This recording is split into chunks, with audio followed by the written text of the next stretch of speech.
ศีลนั่นเป็นห่มกั่งคันยู่ใหญ่บังหัวท่านนั่นเป็นเสบียงใส่ถุงให้มีพร้อมการทำบุญให้ท่านบริจาคแบ่งปันคนอื่นได้ใส่ได้ซอยได้อยู่ได้กินจากการอนุเคราะห์ช่วยเหลือของเฮาหันผู้ใดได้กินของเพิ่นคือเฮาได้เพิ่นให้ข้าวให้น้ำเครื่องอยู่ของกินเฮาก็โอ้ยสาธุเด้อให้เจ้าได้บุญหลายๆคือกันท่านนั่นเป็นเสบียงคือห่อข้าวห่อน้ำแม่นสิย่างเดินกวงๆทางเบิ่งว่างกวงไกลเกิดมาศาสตร์ใหม่มันรวยมีอยู่มีกินเนี่ยนอกจากไปสวรรค์แล้ว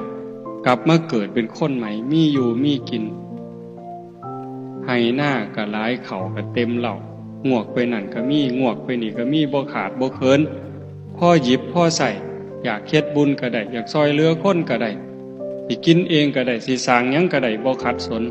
อันนั้นเกิดจากอานิสงส์ของท่าน